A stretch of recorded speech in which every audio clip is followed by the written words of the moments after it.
Saludos desde Madrid, gracias por atendernos y enhorabuena porque su libro ya es citado por historiadores españoles relevantes como Ángel Viñas y creo que es un gran hallazgo llegar al gran público y también que la academia recoja este trabajo. Déjeme empezar con una pregunta. Parece Grazie, mi fa piacere saperlo. Muchas gracias, me alegra saberlo. Déjeme empezar con una pregunta. Parece complicado que regrese el fascismo de los años 20 y 30, pero ¿hay condiciones para que regrese algo parecido? Sì, io ritengo che il fascismo... Sí, yo considero que el fascismo en su forma histórica de los años 20 y 30 no va a volver y que cualquiera que apunte a esa amenaza, a ese peligro, en realidad está infravalorando esta situación, infravalora el peligro que está corriendo la democracia, porque en mi opinión ya ahora existe, ya ahora asistimos al regreso de una forma de populismo que fue inventado por Mussolini y que ya está aquí. No hay que esperar la vuelta del fascismo. Mussolini fue efectivamente el fundador del movimiento fascista, pero también fue el inventor de una tipología de líder populista. Y lo que ya ha vuelto es el liderazgo populista, no el fascismo en su forma histórica. Claro, figuras como Trump, curiosamente, optan por un populismo, un autoritarismo libertario, ¿no? Es decir, que hay como una innovación de resemantizar, resignificar la idea de libertad, pero al mismo tiempo tener esos componentes autoritarios. Sí, exactamente. Efectivamente, es así. Potremmo citare molti altri. Podríamos mencionar a muchos otros líderes Alcuni comportamenti. o incluso algunos comportamientos de algunos líderes que son populistas en Italia, en España, incluso en las recientes elecciones autonómicas de Madrid y en otros países europeos Luoghi del mondo. y otros países del mundo. Lo que está ocurriendo es precisamente esto.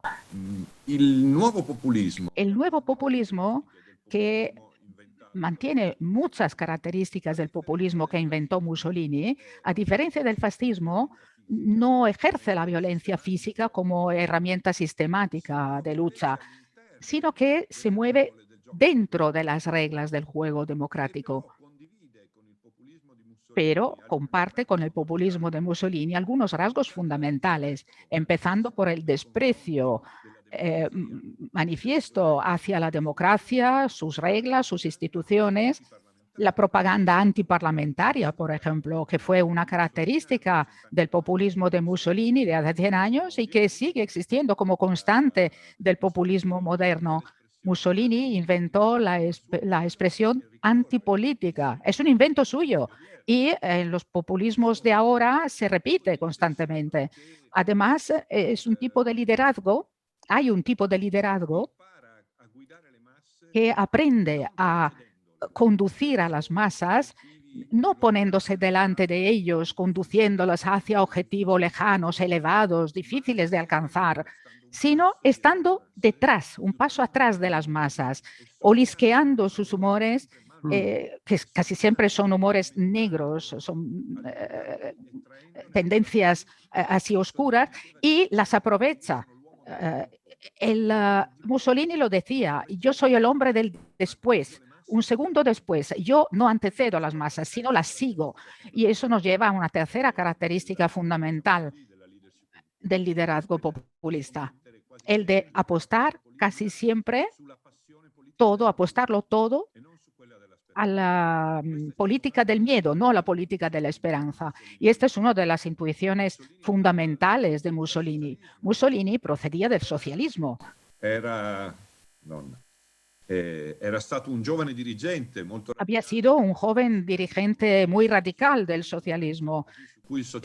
La pasión política por la que el joven socialismo lo apostaba todo era la esperanza, una esperanza de vida mejor para las generaciones futuras, una vida más justa, más equitativa de los que la vida de los abuelos, de los padres, el sueño del futuro.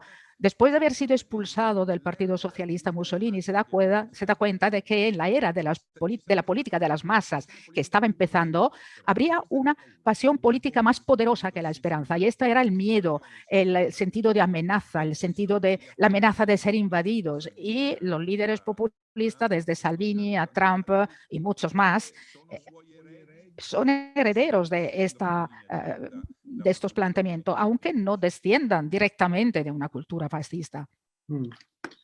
En sus libros parece imposible el fascismo sin la frustración, ¿no? Es un elemento central que parece que genera el caldo de cultivo para ese comportamiento, ¿no? Que autoriza de alguna manera a ser egoísta, a carecer de la empatía.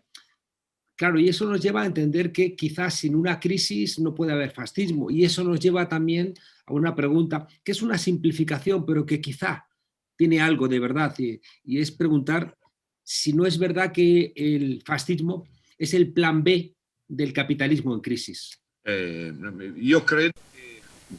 Certo, sí, sin duda. A ver,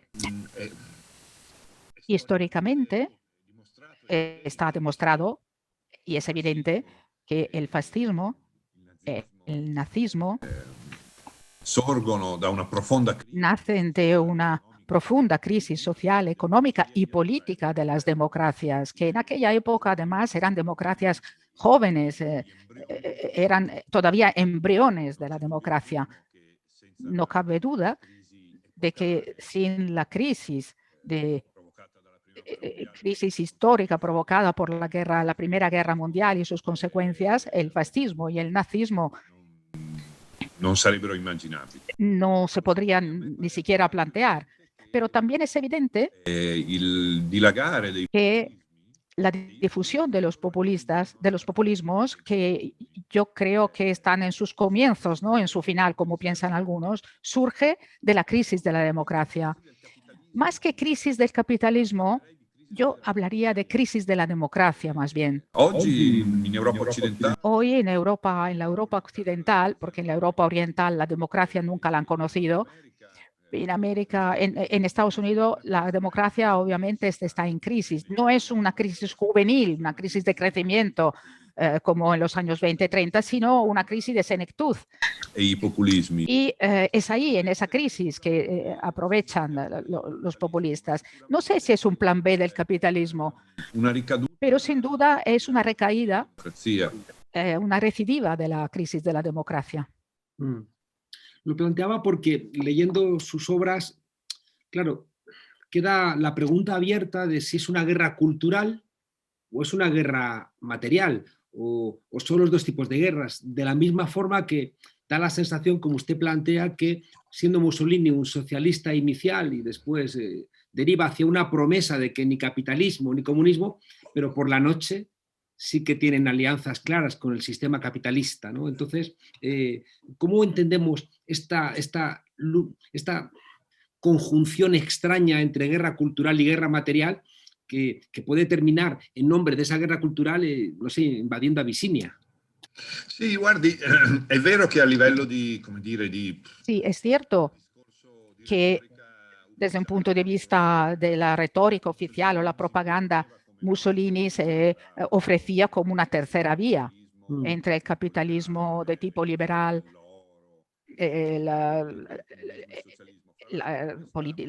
esta del oro y el socialismo. Y además esa imagen que Mussolini daba de sí mismo y del régimen tuvo mucho éxito en América del Sur. No todos saben, por ejemplo, que Perón fue un admirador absoluto. El joven Perón era un absoluto admirador de Mussolini. Le veneraba. Iba a ver las películas del Instituto Luce. Lo admiraba porque era un defensor de esa tercera vía. Nei primi anni del suo governo En los primeros años de su gobierno, Perón fue el primero en América del Sur accoglienza que acogió a los refugiados fascistas después de la caída del régimen. Pero yo creo que esa era una autorrepresentación, un relato que hacía de sí mismo Mussolini, al igual que Hitler guiaba el partido del trabajo primero, luego dei lavoratori tedeschi. el Partido de los Trabajadores Alemanes, pero ninguno de los dos cuestionó nunca el sistema capitalista en el fondo. Quella che doveva essere Lo que debía ser la gran reforma, la reforma más importante de la tercera vía de Mussolini, es decir, la creación de los gremios del trabajo, por ejemplo, que superaría tanto el sistema capitalista como el sistema socialista, no dejó de ser un cascarón vacío. Por lo tanto, el fascismo nunca cuestionó el sistema capitalista.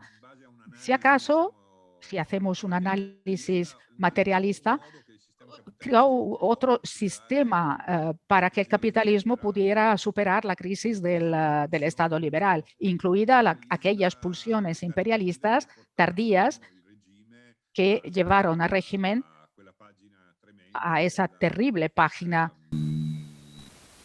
genocidio del genocidio en Libia y la creación de campos de concentración. En la ciencia política hay enormes discusiones sobre si son los actores, sobre si son las estructuras, a veces interminables, cuando ya Maquiavelo nos enseñaba que son las tres cosas, ¿no? Que son actores, estructuras y conciencia.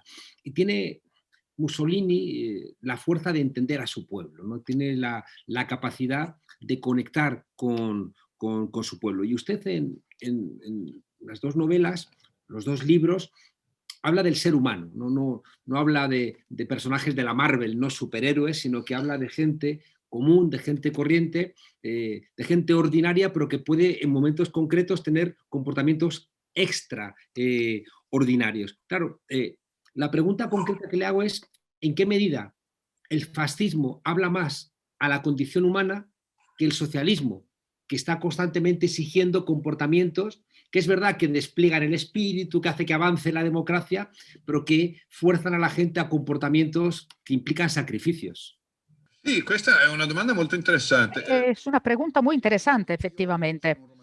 Yo soy un novelista en el fondo y yo también coloco mi mirada a la altura del hombre, busco la respuesta a estas infinitas discusiones, debates doctrinarios y teóricos, lo busco en algunos detalles, en algunos elementos concretos del relato.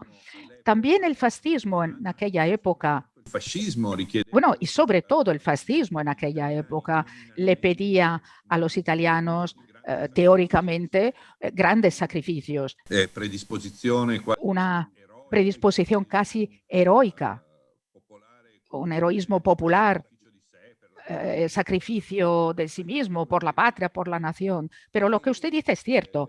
caratteristica proprio specifica. Una característica realmente específica de Mussolini como líder no fascista en este caso, sino populista, fue precisamente la de elevar incluso sus propios vicios personales.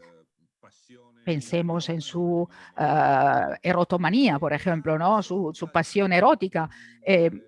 Modello da imitare. Lo convirtió en una especie de modelo a imitar. Mussolini, como todos los líderes populistas, se manifiesta en su desnudez, incluso literalmente, incluso en sus vicios humanos, sus pasiones, sus deseos, Qualcosa che non deve essere emendato. como algo que no es sujeto a crítica o que tiene que corregirse y enmendarse, sino que debe ser aceptado así tal como es e incluso admirado.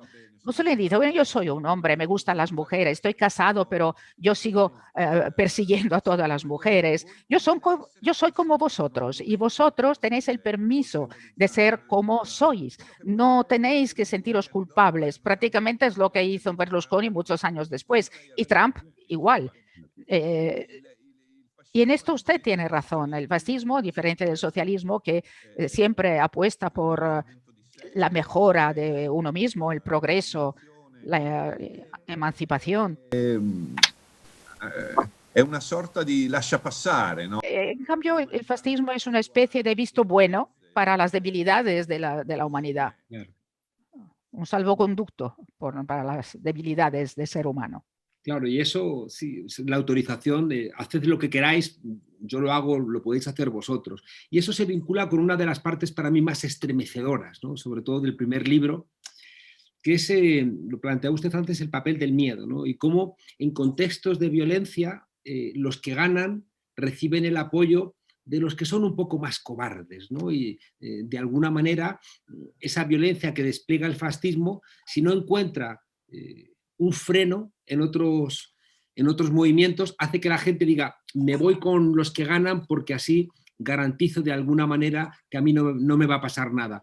A mí me estremeció leer en la biografía de Willy Brandt una queja, Willy Brandt, que no era un revolucionario, una queja durísima de no haber tomado las armas en 1933, cuando se disuelve el Land de Prusia, ¿no? Se disuelve el gobierno de Prusia, y él planteaba, teníamos que haber respondido con más violencia, incluso con las armas, aunque nos hubieran derrotado, porque aunque nos hubieran derrotado, hubiéramos lanzado al mundo el mensaje de que no todos los alemanes habían sucumbido a Hitler. Leyendo la novela tengo la sensación de que hay una suma constante de pequeñas derrotas, ¿no? Incluso el asesinato de Matteotti no recibe la respuesta que incluso el propio Mussolini parecía esperar, ¿no? Y de alguna manera, ya digo, esa suma de pequeños miedos termina rindiendo a todo el país. Sì, io in questo secondo volume... Sí, en este segundo libro, El hombre de la providencia, empiezo el relato después de que cualquier conflicto ha cesado. La rendición de los antifascistas ya es total. El país se ha hundido casi en un letargo. Prevalece la necesidad de silencio, de calma. No es una paz en absoluto, es la paz de la victoria, del vencedor, del opresor. Es una paz de quien duerme.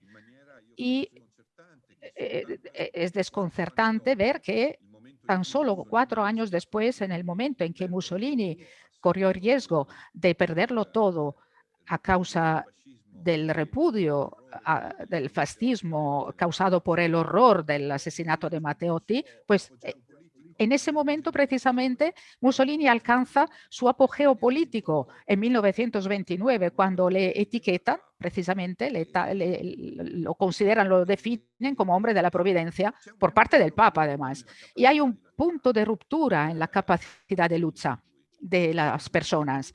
Y ese punto de inflexión, puesto punto de ruptura en el caso del fascismo, ocurre precisamente después del caso de Matteotti.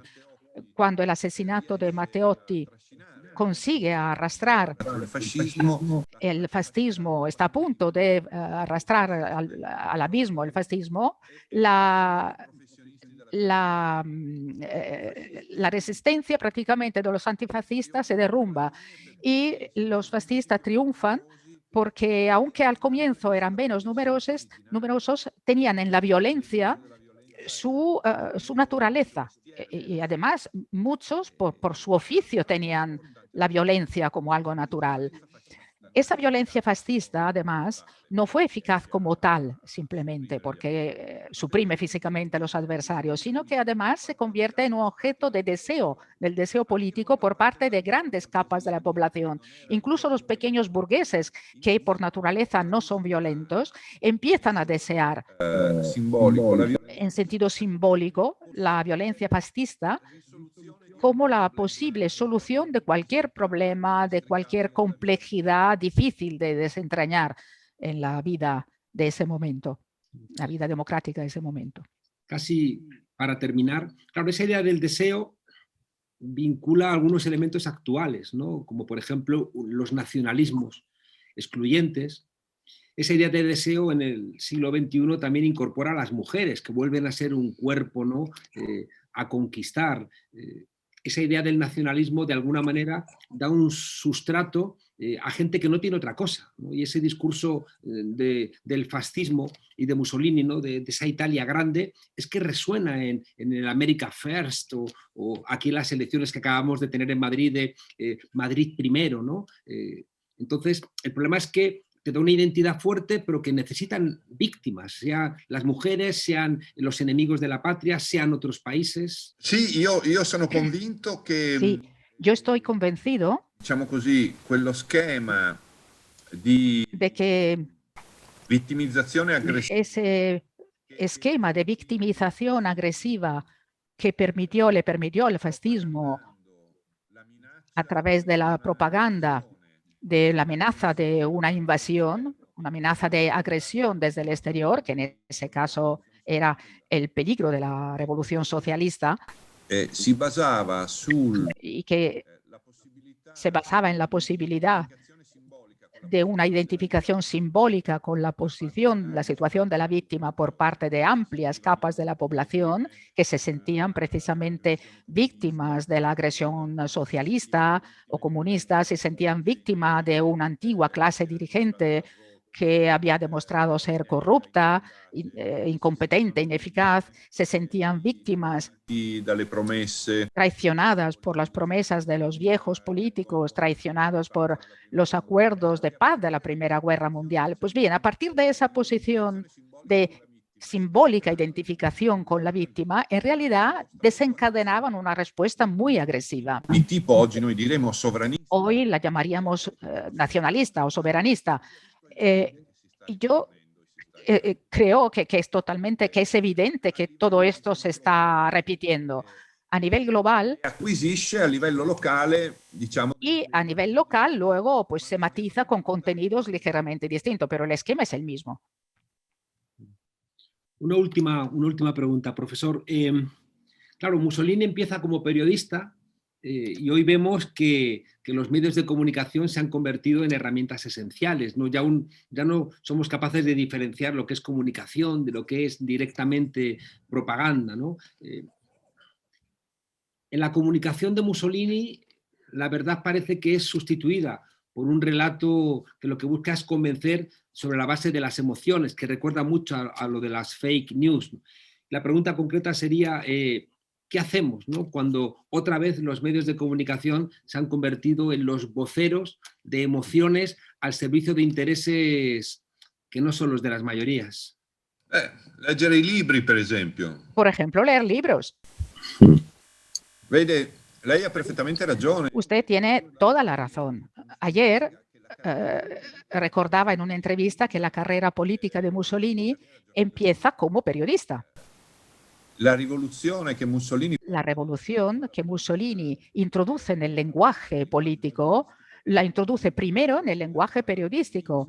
Cuando le llaman a Milán desde la provincia para dirigir l'Avanti, que era el gran periódico del socialismo, él lo que hace es, lo primero que hace es reducir el sueldo a la mitad, su sueldo a la mitad, típico gesto populista. Y luego empieza a simplificar brutalmente el lenguaje del periódico. Frases breves, cada frase es un eslogan. Siempre empieza con yo afirmo, yo sostengo, yo digo. Ninguna preocupación porque lo que dice tenga relación con la realidad. Cuadruplica las ventas del periódico, un gran éxito, por lo tanto. Entonces, cuando yo digo leer los libros, hay que leer los libros, no quiero ser un intelectual reaccionario, pero si me lo permite, no sé, lo que ha ocurrido con este libro M es sorprendente y era imprevisible, un libro de más de 800 páginas, es decir, que un libro que no es sencillo de leer, en un país en el que en un país como Italia, donde la gente lee bastante poco, ha vendido medio millón de ejemplares en todos los arcos de la ideología política, además. Y eso refleja un malestar, porque muchos se están dando cuenta de que su forma, su gana de entender las cosas, ya los medios no lo satisfacen, no satisfacen ese deseo de conocer las cosas, ni los medios tradicionales ni los nuevos. Seguramente ese medio millón de italianos se han convertido de inmediato en sospechosos. Yo creo que una cosa que yo voy a hacer en España, con su permiso, es ir a las librerías y coger su libro y ponerlo en la sección de libros de autoayuda, porque creo que en el fondo este libro lo que ayuda es a intentar identificar, ¿no? En España ha ganado las elecciones en Madrid una mujer que ha dicho que los que están en desempleo y reciben ayuda son unos mantenidos, ¿no? O ha dejado que se mueran en las residencias los ancianos y sin embargo le han votado sectores populares porque ese discurso, ¿no?